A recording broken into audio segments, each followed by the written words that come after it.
श्री स्वामी समर्थ स्वामी आहेत या चॅनलवर आपले स्वागत आहे। वटपौर्णिमा कधी, नवविवाहितांनी कशी करावी पूजा, जाणून घ्या शुभ मुहूर्त। जून महिना सुरू झाला की पावसाला सुरुवात होते। हिंदू धर्मानुसार मराठी महिन्यात अनेक सण उत्सव सुरू होतात।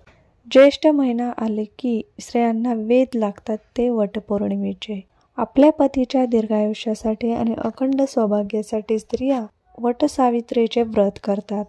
हिंदू धर्मात वटपौर्णिमेला अधिक महत्त्व आहे। यंदा ही वटपौर्णिमा 21 जूनला साजरी केली जाणार आहे। वटपौर्णिमा 2024 तिथी। यंदा ज्येष्ठ महिन्यातील पौर्णिमा तिथी शुक्रवार 21 जून रोजी आहे। त्यामुळे या दिवशी स्त्रिया वटपौर्णिमेचे व्रत करतील।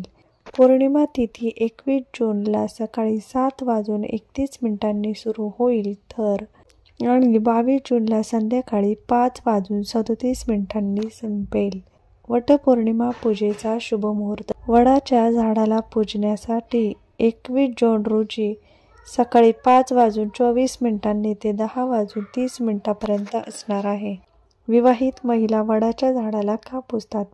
पौराणिक कथेनुसार सावित्रीने यमराजाकडून तिच्या पतीचे सत्यवानचे प्राण परत आणले होते। त्यामुळे दरवर्षी ज्येष्ठ महिन्यातील शुक्ल पक्षातील पौर्णिमा तिथीला वटसावित्रीचे व्रत करतात। तसेच आपल्या पतीच्या दीर्घायुष्यासाठी व्रत करतात। वटसावित्रीचे महत्त्व। धार्मिक मान्यतेनुसार वडाच्या झाडामध्ये ब्रह्मा, विष्णू आणि महेश यांचा वास असतो असे म्हटले जाते।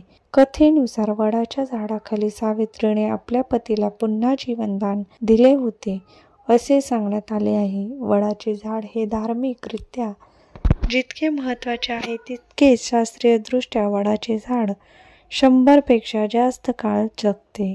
त्यामुळे स्त्रिया वडाच्या झाडाला पूजतात। तसेच वडाच्या झाडाखाली जैन तीर्थकर ऋषभदेव यांनी तपश्चर्या केल्याचे सांगितले जाते। वटपौर्णिमा पूजा पद्धत। वटपौर्णिमेच्या दिवशी विवाहित स्त्रियांना स्नान करून 16 शृंगार परिधान करावे।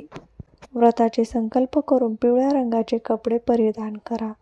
वडाच्या झाडाला पूजण्यासाठी ताटात फुले, अक्षदा, मिठाई, फणस, करवंद, जांभूळ, आंबा, हळदी, कुंकू यासारखे गोष्टी ठेवा।